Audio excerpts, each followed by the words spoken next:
My apologies, just the screen shut down, so I might have to do like this as a two-part. That's not a problem.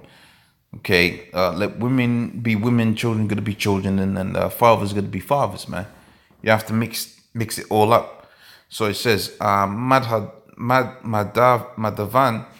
okay, who was visiting her hometown, 60 miles away from the holiday, boarded the bus there that was brimming with women. 1 hour later, she was part of what's reportedly as the largest public gathering of women for gender equality. That doesn't come from them being oppressed. No, look, don't be emotional, man. Okay, this comes off of your brains being messed with by the international banking families. And the proof of that, if you follow the money, if you follow the reasons why you feel how you feel, okay, you're gonna find that the reasons why you feel how you feel, it goes back to the elite banking families, the so-called Rothschilds and this, that, and the third. But these guys, they don't run their household like that.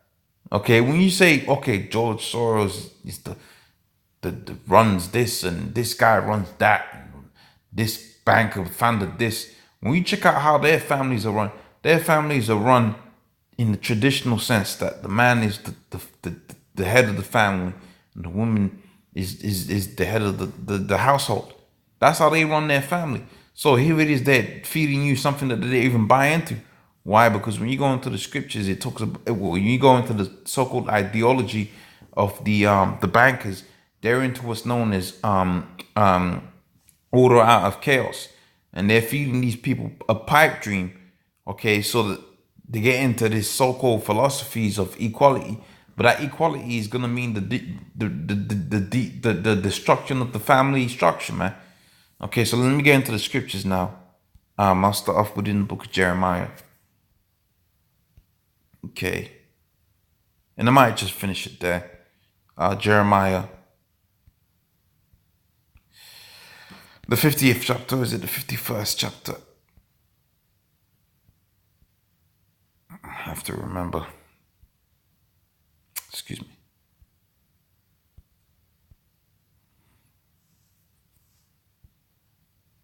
Okay, Jeremiah 50 and 6, it said, flee out the midst of Babylon, deliver every man his soul, for iniquities have reached unto heaven. Deliver every man his soul, and be not cut off in our iniquities. All right, for this is the time of the Lord's vengeance, render unto our recompense. Now, when you go into the scriptures and you go into what's known as biblical prophecy, Babylon is America, and pretty much America has spewed out a lot of garbage into the world out there for the express purpose of causing confusion. And that confusion, as far as the elite bankers are concerned, that confusion is going to lead to them ruling, because they're all about a thing called order out of chaos. So it says, Babylon has been a golden cup within the Lord's hand, and that hath made all of the earth drunken, and they have drunken off the wine, and therefore the nations are mad.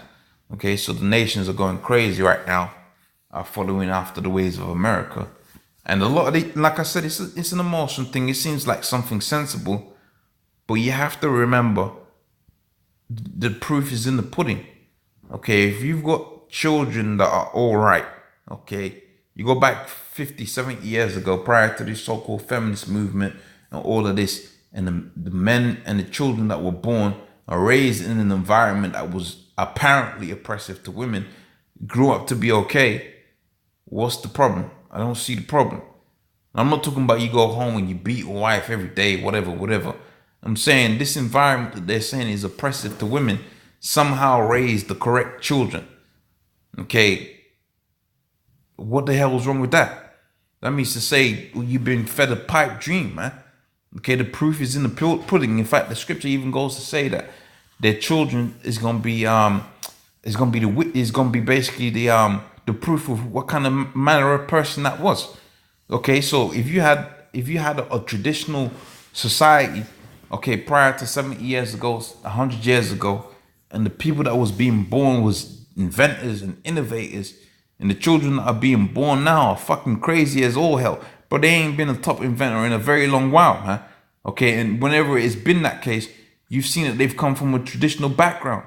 There might be one or two anomalies, but in most cases, you find these top guys, okay, or top women, okay, but most of the time it's top guys, okay, that are inventors or scientists or top in their class. They come from a balanced household where the man is at the top and the woman is underneath. And balance does mean to say that the man has the 75% stake and the woman has 25% stake. It sounds misogynistic. That's just how the Most High set it up.